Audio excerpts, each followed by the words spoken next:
বাংলাদেশ এমন একটি ভৌগোলিক কারণে এমন একটি জায়গায় আছে, বিশেষ করে চট্টগ্রাম। এই চট্টগ্রাম অনেক বছর ধরেই, শত বছর আগে থেকে অথবা 150 বছরের আগে থেকে এখানে একটা বাণিজ্য গড়ে উঠেছে বিভিন্নভাবে। চট্টগ্রামে মিয়া ট্রেড ইন্টারন্যাশনালের আয়োজনে আজ থেকে শুরু হয়েছে 10 দিনব্যাপী আন্তর্জাতিক বাণিজ্য মেলা 2025।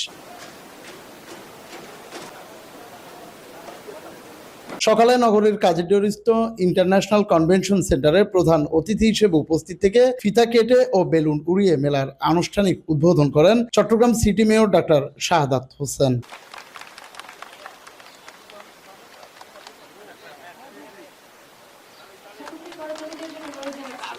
এর আগে উদ্বোধনী অনুষ্ঠানে মিয়া ট্রেড ইন্টারন্যাশনালের ব্যবস্থাপনা পরিচালক মোহাম্মদ ইসাক মিয়ার সভাপতিত্বে প্রধান অতিথির বক্তব্যে মেয়র মেলার সাফল্য কামনা করে ঈদুল আজহা উপলক্ষে সকলকে মেলায় আসার আহ্বান জানান। আজকে আন্তর্জাতিক বাণিজ্য মেলায় যারা উপস্থিত হয়েছেন সবাইকে চট্টগ্রাম সিটি কর্পোরেশনের পক্ষ থেকে আন্তরিকভাবে অভিনন্দন জানাচ্ছি, শুভেচ্ছা জানাচ্ছি। আমরা মনে করি আমাদের এই যে ট্রাইলেটারাল রিলেশনশিপের মধ্যে দিয়ে এই বাণিজ্যিক মেলাটি আরো বেশি জমে উঠবে এবং ক্রেতারা তাদের পছন্দনীয় সবকিছু এখানে ঈদ উপলক্ষে পাবে। আপনারা জানেন যে ঈদুল আজহাতে মূলত আমরা পশু কোরবানি দিয়ে থাকি, পাশাপাশি এখন আগের যে কালচার সেটা থেকে বেরিয়ে এখানেও কিন্তু অনেক কেনাকাটা হয়, অনেক বিজনেস হয়। সো দ্যাট আমরা চাই এই বাণিজ্য মেলা পরিধিটা আরো বাড়ুক এবং সবাই সন্তুষ্ট চিত্তে তাদের পছন্দনীয় জিনিসগুলো নিয়ে তারা সেটা ঈদ উদযাপন। অনুষ্ঠানে বিশেষ অতিথি হিসেবে বক্তব্য রাখেন মহানগর বিএনপির সাবেক সাধারণ সম্পাদক আবুল হাশেম বক্কর। আরও উপস্থিত ছিলেন পাকিস্তানি ব্যবসায়ী আফসা মনসুর সহ